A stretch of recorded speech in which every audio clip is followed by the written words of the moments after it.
정치검찰 조작기소 대응 특별위원회 민주당 위원들입니다. 오늘은 쌍방울 주가 조작 내부 문건을 공개하고 그 안에 있는 내용들을 기자회견을 통해서 국민 여러분께 좀 소상히 밝히고자 이 자리에 섰습니다. 오늘 함께 하시는 분 먼저 소개해드리겠습니다. 박선원 위원님 함께하고 계시고요.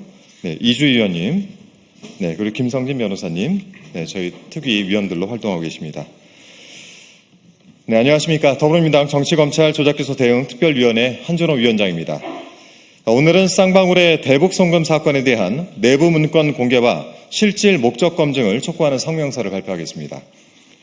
저희는 작년 6월 말 특별위원회를 발족한 이래 20여 차례 기자회견, 검찰에 대한 수사 요구, 법무부 감찰 요구 6차례, 제도 개혁 등을 요구해 왔습니다.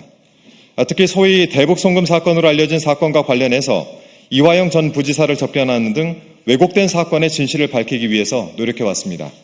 이 과정에서 진실을 밝힐 수 있는 결정적인 제보들을 접수해 왔고, 이중 결정적인 제보를 오늘 공개함으로써 사건의 본질을 명확하게 하고자 합니다. 가장 중요한 점은 대북 송금 800만 달러라는 사건의 실체가 무엇인가 하는 점입니다. 지금까지 이 사건은 경기도가 북한에 주기로 한 돈, 그리고 당시 경기지사의 방북 비용이란 이야기로 굳어져 왔습니다. 하지만 이를 추적하는 과정에서 결정적인 제보를 받았습니다. 그 제보의 요지는 대북 송금 800만 달러로 불려온 자금의 실질 목적이 경기도의 방북비 대납이 아니라 쌍방울 측의 주가 부양, 주가 조작이 있었다는 내부자 문건입니다. 내용에는 비비안 나노스 현 퓨처코어입니다. 이 같은 회사 등 특정 종목, 당시 주가 구간, 거래 정지 액면 분할 같은 시장의 이벤트, 그리고 자금의 이동과 주가 이벤트가 어떻게 맞물렸는지가 구체적으로 적혀 있습니다. 더 중요한 것은 그 문건이 이재명 당시 지사와 이화영 전 부지사는 이 자금의 실질 목적과 무관하다라는 취지와 함께 대북 자금은 주가 조작을 위해서 사용됐다라는 결론을 명시하고 있다는 점입니다. 물론 우리는 이 제보만이 진실이라고 단정하지는 않습니다.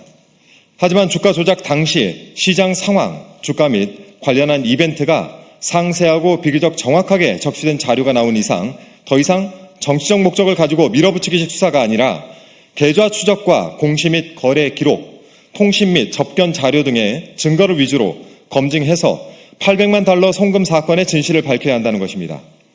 이를 위해서 핵심 증인들의 진술 그리고 증거를 위주로 이 사건을 재구성해 보겠습니다. 애초 안보수에 대한 수사는 주가 조작 사건이었습니다. 당연히 대북 사업 그 자체는 범죄가 아닙니다. 하지만 당시 대북 이슈는 주식시장에서 소위 테마로 움직여왔고 참여 기업의 주가를 폭등시키는 도구로 악용되기도 했습니다. 2022년 11월 안보수 아태협 회장이 처음 구속되었을 당시 수원지검 조사에서 쌍방울이 북한에 제공한 800만 달러의 성격에 대해서 주가 상승 목적이라고 진술을 했습니다. 이는 이미 언론을 통해서 보도된 사실입니다. 하지만 2023년 4월부터 이재명 당시 경기지사의 방북 비용을 대납한 것이라고 진술을 뒤집게 됩니다. 무엇 때문에 왜 진술을 뒤집었는지 이유를 따지지 않을 수가 없습니다. 이에는 다양한 회유 공작이 의심된다는 것입니다. 안보수 회장 등 핵심 증인 진술이 주가 상승 목적에서 방북비 대납으로 바뀐 직후 진술이 만들어진 환경 자체가 정상적이었는가에 대해서 매우 심각한 의문이 제기됩니다. 언론 보도에 따르면 방용철 전 부회장 등은 쌍방울 계열사를 통해서 2023년 3월부터 2년 8개월 동안 진술을 바꿨던 안부수 전 회장의 딸 오피스텔 임대료, 보증금 등 약 7,280만 원을 대납하고 9개월간 생활비 2,705만 원, 차량까지 지급한 정황이 포착되었습니다. 또 2023년 5월 17일 쌍방울 박모 이사는 이화영 전 부지사가 대북 송금 사건으로 수원 고검에 조사를 받던 당시 조사실의 소주를 위법하게 반입한 혐의를 받고 있습니다. 검찰은 박모 이사가 물인 것처럼 속여서 소주를 조사실로 들어오면서 방호 직원의 정당한 공무집행을 방해했다라고 보고 위계에 의한 공무집행 방해 혐의로 구속영장을 청구한 바도 있습니다.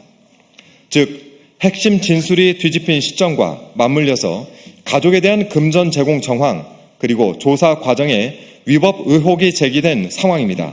이는 법무부의 특별 점검 결과로도 밝혀진 것입니다. 그래서였을까요? 검찰청사에서의 연어술 파티, 차량 및 오피스텔 지원이 있었던 즈음인 2023년 4월부터는 이재명 당시 경기지사의 방북 비용 대납한 것이다 라고 진술을 뒤집었습니다. 즉 800만 달러의 성격이 주가 조작 목적에서 방북 대납으로 바뀌게 된 것입니다.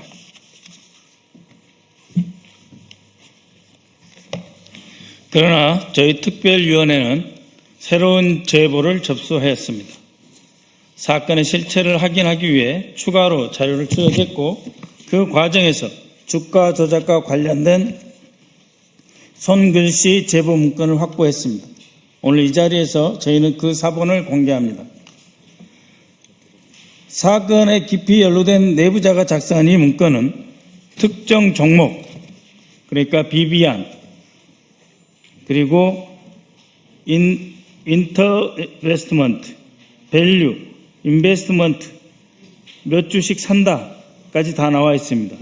그리고 내부자 거래, 특수관계인 거래, 그리고 비비안의 주당 가격을 얼마에 사서 공중부양해서 전국의 19개 광역본부장을 동원까지 해가지고 주가로 부양하는 과정이 나타나 있습니다. 나노스, 현재는 퓨처코리아죠. 나노스를 활용해서 디모아, IOK, 광림 등의 주가를 어떻게 부양하는가의 과정이 다 나와 있습니다.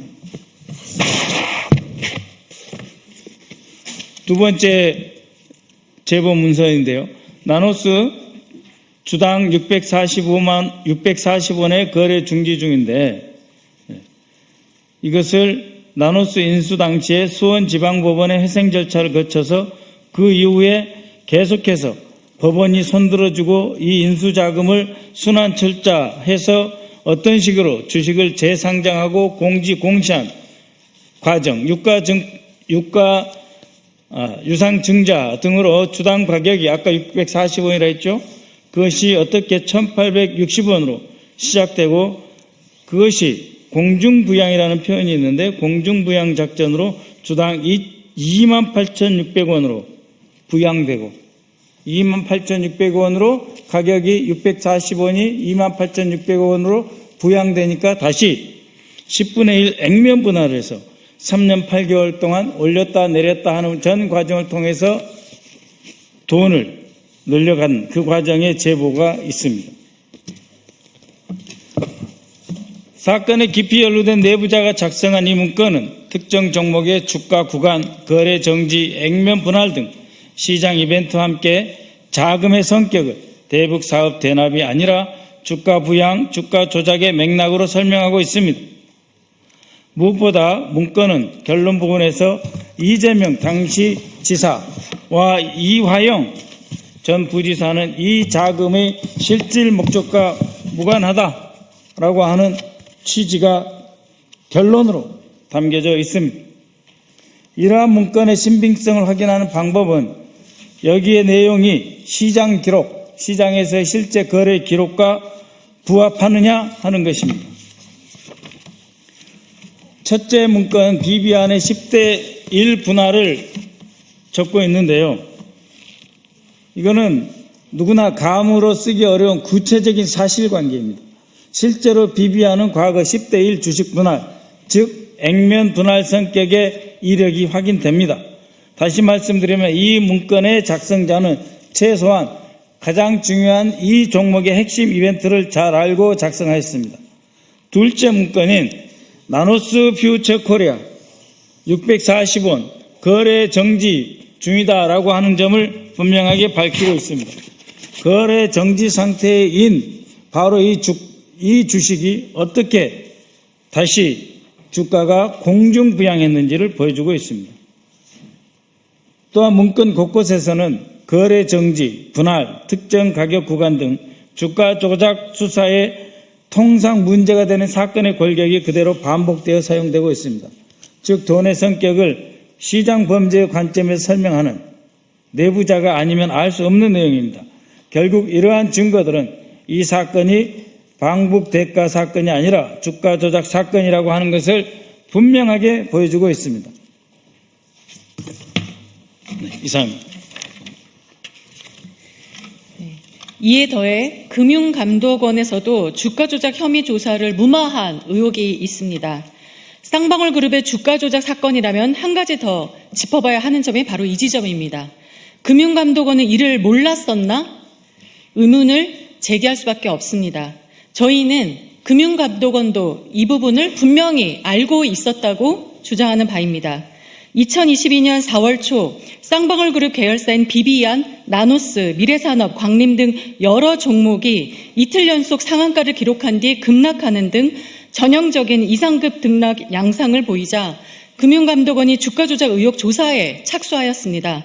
하지만 어째서인지 이 조사는 금세 마무리되었고 각종 의혹들은 무마되었습니다.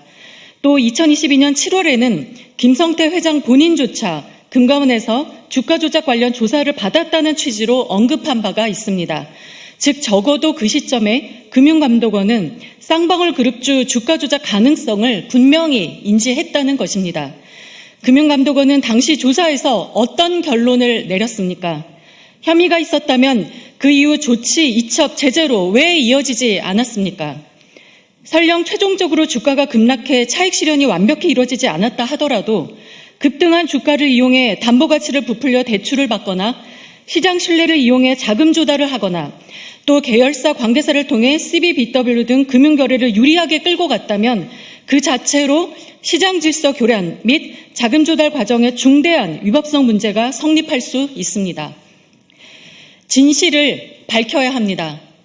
정치검찰의 조작기소 의혹이 사실이라면 그 피해는 특정 개인만이 아니라 사법신뢰 전체입니다. 오늘 저희가 공개한 문건과 의혹들은 100% 온전한 결론이 아닐 수 있습니다. 하지만 반드시 새롭게 검증해야 할 단서로서는 충분합니다. 검찰은 더 이상 정치적 목적의 프레임으로 밀어붙일 것이 아니라 주가 조작 사건으로서의 실체를 증거로 검증해야 합니다. 최초 주가 조작 혐의로 시작된 이 사건이 왜 방북 대가로 전환된 것인지, 사건 관계자가 작성한 주가 조작에 대한 문서는 무엇을 의미하는지, 검찰의 회유 공작은 무엇을 위한 것이었는지, 그리고 금융감독원의 조사 은폐는 역시 무엇을 위한 것이었는지 명명백백하게 밝혀져야 진실에 가까워질 수 있습니다. 마지막으로 사건 관계자분들께 한 말씀 드립니다. 지금 이 사건의 진실을 밝히는데 여러분의 용기와 결단이 결정적입니다. 저희는 알고 있습니다. 수사 과정에서 회유나 협박, 말을 맞추라는 압박이 있었을 수 있습니다.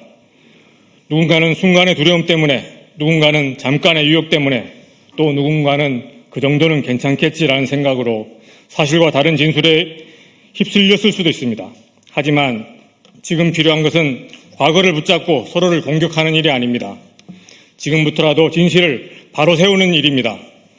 이 사건과 관련해 이름이 거론된 사람들, 당사자, 가족, 주변인들까지 그들이 어떤 피해를 보고 있는지, 삶이 어떻게 흔들리고 있는지 그 무게를 한번 생각해 주십시오.